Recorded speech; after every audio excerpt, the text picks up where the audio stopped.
Culminating in President William Ruto's return home from his visit in the U.S. What did he bring home? We'll be discussing that at the top of the hour. But first, a look at the news making headlines this morning. Now, President William Ruto will return home from his visit to the United States of America with a bag overflooding with goodies worth billions of shillings. In a landmark achievement, Kenya emerges as the first sub-Saharan African country to be designated as a major non-NATO ally of the United States. And as Mariam Mujahid reports, the visit, marked by high-level meetings between Ruto and his host, President Joe Biden, saw the signing of multiple deals spanning various governmental and private sectors. Ready, close. Ready, shut. Ready. The head of state, William Ruto, has officially opened the first state visit to Washington, D.C. by an African leader in more than 15 years. As President Joe Biden seeks to counter geopolitical headwinds across the African continent. During a roundtable at the White House, the two presidents discussed various topics, including technology. President Ruto praised the U.S. for allocating more resources to Kenya's digital space. We have a historic moment to explore investment opportunities between Kenya and the United States. We need you to help us find opportunities to bring the public and private sectors together. And we need you to help us strengthen the supply chains and industries of the future, including clean energy and e-commerce as well. And we need you to keep investing in the diversity of our democracies, which will make this innovation possible. So in return, I promise we'll prioritize technological partnerships between our countries. Ruto's official U.S. visit coincides with the Ministry of Interior's plans to deploy at least 200 police officers to Haiti between the 24th and 25th of this month. The U.S. government emphasized their commitment to partnering with Kenya to ensure peace prevails in the Caribbean nation. I really want to persuade friends, the great people of America, whom we share values of democracy, freedom, rule of law, to work with us so that we can do more for peace and security as Kenya. Thank you again for being here, and look forward to working with you. And you know, we keep investing in the true strengths of our nations, our people, and in the years ahead. Additionally, Ruto highlighted the opportune moment to pursue investment opportunities between Kenya and the United States. We share common values of freedom, democracy, rule of law, and we are celebrating this year 60 years of a solid friendship between the United States and Kenya, sharing in many areas. Kenya and America are celebrating 60 years of partnership. As a statement to their close ties, the U.S. has pledged millions of dollars to various sectors in Kenya, including education, security, democracy, anti-corruption efforts, and technology. Additionally, the White House has committed to providing 16 U.S.-manufactured helicopters to enhance Kenya's security operations and peacekeeping missions.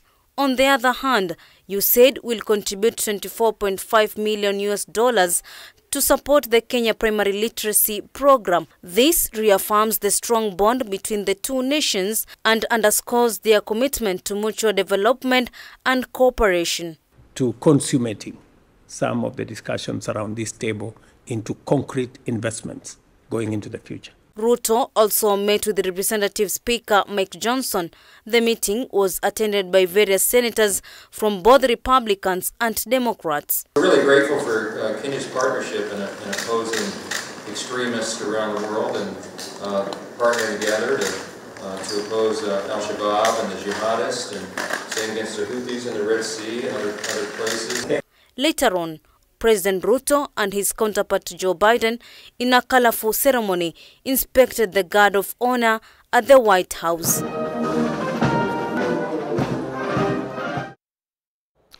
Opposition leader Raila Odinga left the country Thursday morning for the United Kingdom. During his visit, Odinga will deliver a keynote address at the University of Oxford, where he was invited by the Oxford Africa Society. The former Prime Minister will also touch on his bid for the African Union Commission chairmanship in his address. On Thursday morning, Azimio Chief Raila Odinga flew out of the country to deliver a keynote address at the University of Oxford, invited by the Oxford Africa Society. The speech, titled Africa's Trajectory of Resilience and Renewal, is expected to highlight the continent's challenges and opportunities, focusing on leadership's pivotal role in steering Africa towards progress and prosperity. Azimio spokesperson Dennis Onyango stated that Odinga will offer insights from his extensive experience in public service and advocacy. He will focus on the continent's challenges and opportunities and the pivotal role of leadership in steering Africa towards a future characterized by progress and prosperity. Odinga is also expected to discuss his bid for the Africa Union Commission chairmanship in the February 2025 elections, aiming to succeed Charles Moussa Faki. So far, he has met several diplomats as he campaigns for the AUC post. On May 22nd, Raila hosted Egypt's ambassador to Kenya, Nasruddin Attia, and Martin Broer of the Netherlands to outline his vision for Africa and campaign for the AU seat. With backing from several countries secured through President William Ruto, including Ghana, Uganda, Tanzania, South Sudan, Guinea-Bissau and Angola, Raila will face three other Eastern African candidates: Djibouti's Mohamed Yusuf, Somalia's Fozia Yusuf, and Seychelles' Vincent Meriton. Meanwhile, Raila addressed concerns about opposition politicians accompanying President Ruto on his U.S. visit. He clarified that leaders like Wavinya Ndeti, Gladys Wanga and Opiyo Wandayi were invited by the U.S. government. The statement reads, all Azimio leaders accompanying the president were invited by the U.S. government and have his and the coalition's permission to join the president on this mission, in line with established democratic traditions and the wider interest of the Kenyan nation that Azimio stands for. Odinga emphasized the importance of their visit, urging them to help the U.S. understand key issues for Kenyans. The Ethics and Anti-Corruption Commission, EACC, has initiated the process of seizing over 113.8 million shillings from the bank accounts of former Nairobi Chief Finance Officer Jimmy Kiamba, his family and associates, following a Supreme Court judgment rendered Thursday. The EACC will also auction property worth 500 million shillings believed to be proceeds of corruption, as Kiamba could not explain the source of his wealth. Here's Martin Opiyo with the details. After attempts to find solace at the Supreme Court following a Court of Appeal ruling that his accumulated wealth was unexplained, Jimmy Mutuku Kiamba's moves hit a dead end today. Through a five-judge bench, Mohamed Ibrahim, Smokin Wanjala, Njoki Ndungu, Isaac Lenaola and William Oko, the Supreme Court opined that the former finance officer at the Nairobi County government did not provide satisfactory evidence to ascertain that his wealth was acquired properly. Following the ruling, the EACC was given the right to seize over 113.8 million shillings held in various bank accounts belonging to Jimmy Kiamba, his family members and associates. All were ordered to surrender the proceeds to the government. The Supreme Court also gave the EACC the go-ahead to seize and auction 7 multi-million shilling properties with a market value estimated to be around 500 million shillings. The properties are located in Runda, Dennis Pritt Road and South Sea, all within Nairobi. Kiamba has the option of choosing to pay the total market value of the properties to the EACC. The Supreme Court orders affirmed that the Court of Appeal's ruling and that of the High Court, which all ruled that the former county official and associates were in possession of unexplained wealth. EACC spokesperson Eric Ngumbi welcomed the decision, pointing out that their move to file the case was after investigations established that Kiamba was in possession of wealth that was not commensurating with his non-legitimate sources of income. As such, Kiamba could not reasonably have acquired such wealth other than through corrupt conduct. EACC says that Kiamba failed to satisfactorily account for disproportion in his wealth when given the opportunity to do so, thus triggering the forfeiture proceedings. This was done between 2009 and 2015. Martin Opiyo, K24 TV, Nairobi. Tensions flared in Nguduru area in Murang'a County as police officers engaged in running battles with the area's rowdy youth. The unrest erupted after a police officer allegedly shot and injured 3 young men accused of stealing pineapples from the nearby Del Monte farm. The incident, which lasted for the better part of the day, paralyzed transport and businesses along the Thika-Kenol highway. Here's Lameka Gutu with the details. It wasn't business as usual in Guthuru area in Kandara constituency. Dozens of angry youths from Mackenzie village took to the streets, chanting slogans, setting up barricades and hurling stones at police officers who allegedly shot and injured 3 young men. The 3 are said to be thieves who stole pineapples from the nearby Del Monte farm.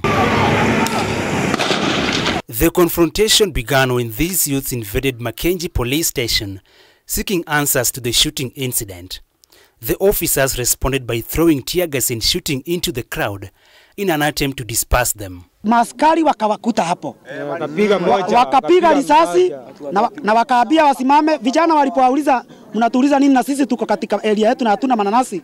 Walipiga vijana 2 risasi na mmoja ako hali mahututi, I think kama sijui amekufa. The gunshots carelessly aimed shot 3 among the middle-aged woman and 2 young men, leaving them in a critical condition at the Thika Level 5 hospital. Pata wagonjwa 3 wenye wamepata kujeruhiwa na risasi kutoka upande wa Murang'a, na mmoja already yako stable na amekuwa attended, amehudumiwa na huenda ataruhusiwa kurudi nyumbani. Huyo mwingine ako anapata picha ya hiyo mguu penye risasi imepiga, alafu kutoka hapo tutamuelekeza upande wa Kenyatta. The residents here have attributed their wounds to a famous officer who is fond of receiving bribes and harassing them. Na kwanza mwenye amempiga risasi tumemjua, anaitwa Kiboi. Tumemjua na hako huku tu anazurura tu huku wakiwa na zini ya huyo. Kuna polisi huko Ngati anaitwa Kiboi.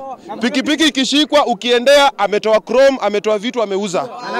Na anakuweka ndani, umeenda kuangalia pikipiki yako. Kuna right gani inasema ukienda kuona pikipiki yako ushikwe? Hiyo ndo tunataka watuambie. Murang'a County Police Commander Matthew Hainga confirmed the incident and the arrest of 2 individuals connected to the planned demonstrations. He expressed regret over the incident and urged residents to avoid invading the farm. We have arrested 2 that were found with crude weapons, and our investigators are pursuing quite a number of them that were involved in this activity. Lameka Gutu for K24 TV, Nairobi. To education now, and the Ministry of Education has assured parents that there is no crisis in schools despite the ongoing junior secondary school teachers' demonstrations across the country. Education Principal Secretary Belia Kipsang has stated that plans are underway to address the teachers' concerns. However, as Milia Kisianya reports, JSS teachers allege that the Teachers Service Commission is attempting to shortchange their demands. Hundreds of intern junior secondary school teachers have been staging strikes and walkouts across the country for weeks now, disrupting the education system. Their primary grievance: the notoriously low pay they receive, which they argue is driving this shutdown in learning. And if they think that we are going to get tired, you are wrong. Tuko hapa each and every day. Hii ndio staff yetu, hii ndio dormitory, hii ndio cafeteria. Despite the defiance and the resulting paralysis in learning, the Ministry of Education has assured parents there is no cause for alarm, as learning is still ongoing without the presence of the striking teachers. There is disruption, yes, but I can tell you that we have backup systems and our children are learning. While releasing the school survey data collection exercise at Moi Girls, Kipsang noted that plans are underway to address the ongoing demonstrations. Intern teachers, if they check in our budget for the next financial year, we have provided for their confirmation, because from day one we say that we shall be undertaking a 2-year internship program which will automatically take you to PNP. So for sure, They are just jumping the gun. Despite assurances from the Minister of Education of a lasting solution to end the persisting stalemate, tensions are still high as JSS teachers fault the ministry's efforts. They allege a hidden agenda aimed at shortchanging their demands. Yesterday, the Committee for Education, through its chair Julius Melly, confirmed that 300 billion Kenya shillings has been allocated to employ the protesting teachers on a permanent basis. However, only 26,000 teachers will be absorbed. TSE wants to recruit 26,000 teachers. We want to remind TSE, it is not 26,000, it is 46,000 teachers. Our letter of appointment was saying 2 subjects only. We are following that. And you must be Otherwise, they should go back and change that. Yes. And pay us the same way they are paying the others who are doing the same work we are doing. Meanwhile, a spot check of schools within Nairobi County revealed that some schools have been forced to use teachers from the lower primary levels, and in some cases, head teachers had to step in to ensure learning continues. That is one thing. The teachers are trying to cover up because even us that we are here, they are saying that we are in school. Yes. They are filling the data that we are in school, and as you can see, we are in our staff room here. Melia Kisienya, K24 TV. Now, big news for consumers of electricity. The Energy and Petroleum Regulatory Authority, EPRA, has announced a significant change set to take effect this July.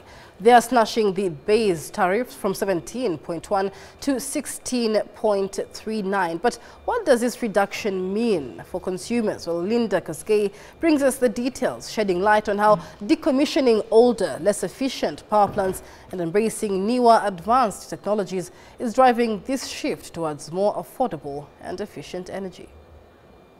Energy prices in Kenya recently experienced a slight drop, despite the increase in prices for fuel products like super petrol, diesel and kerosene in the international market.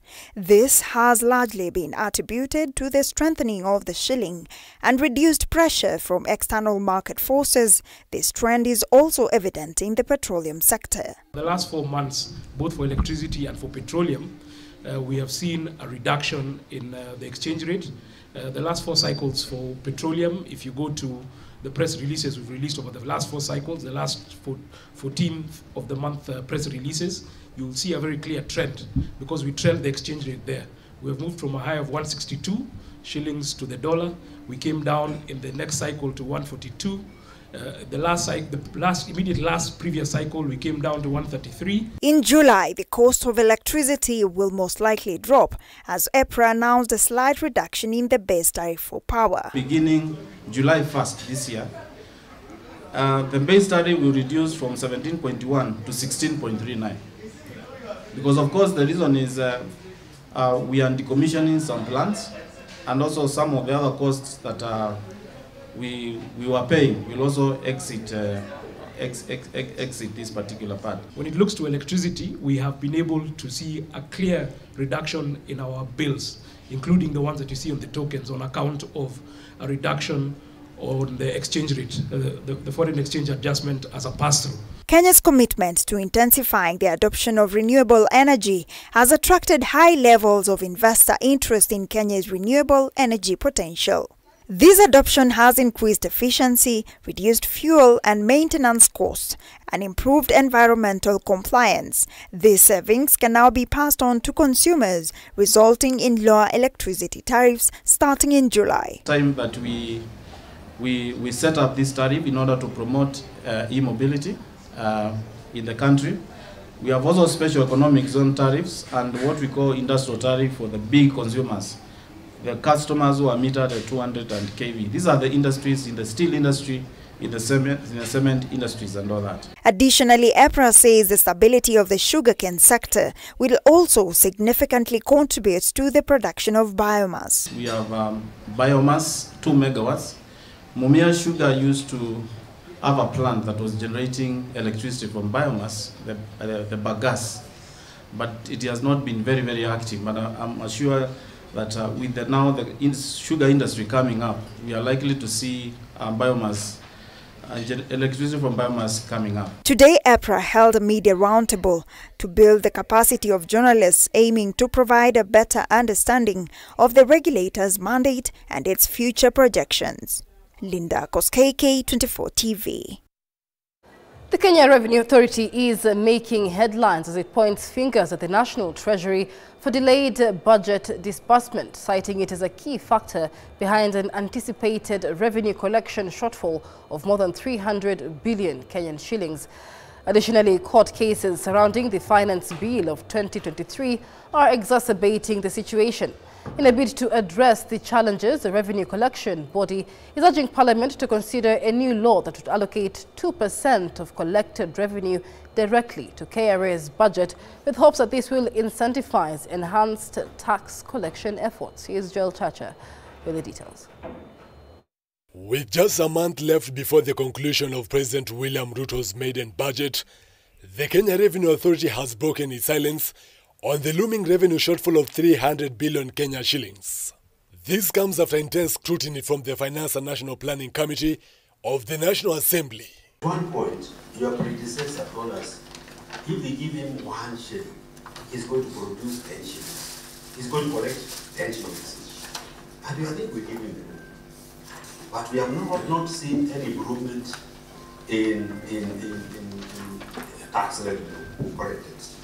Is there any intervention that can be done, or do we need to go, to be real to ourselves and reduce our ordinary revenue targets so that we don't become overambitious and be able now to instruct the expenditure side of the budget now to plan according to what it can be collected. KRA is now casting blame on the National Treasury for late disbursement of the budget, which paralyzes its operations. Financial year 23-24, KRA was allocated an initial funding of 24.8 billion, which against the existing requirement was inadequate, with a projected deficit of 12.4 billion Kenya shillings. Just being able to sustain or fund KRA for a period of 8 months.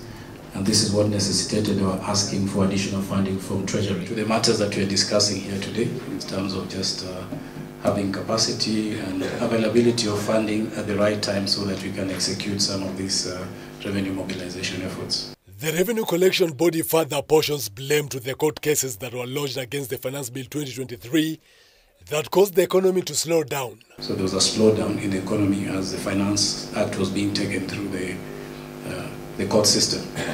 And so you see that the revenue performance in Q1, because of this wait and see, was averaged. There was growth, but the growth was about 8.3% for quarter one. So that in part explains that slowdown. Having an 8.3% growth against a target of 20-25% and above, that then begins to dig into the hole. KRA now wants Parliament to introduce a new law to allocating budget, its budget being a percentage of the revenue they collect, citing it will motivate them to do better. If that is going to motivate KRA to collect for us what the country requires to finance our programs, then so be it. So that we no longer have a lot to issue budget cuts down and up, and yet this is the body that we require to raise revenue to finance our programs. So if it is underfunded, what is the consequence? Morale goes down, they will not be able to collect revenue, we have pending bills, we have debt, we have so many other things. This is the body that should actually look at it so that we now hold them accountable. Joel Chacha, K24 TV, Nairobi. Brings us to a break on New Dawn. Do stay with us. When we come back, look at us making headlines on the dailies on this Friday, the 24th of May. Do stay with us.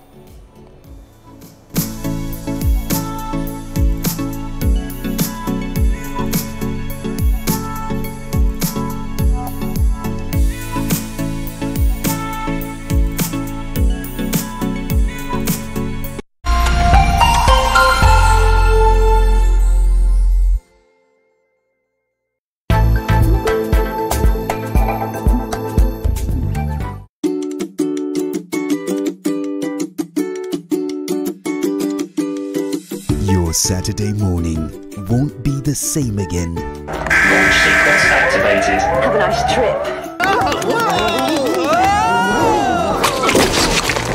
Oh yes! As K24 TV brings you Akili and me. Ubongo Kids, next generation.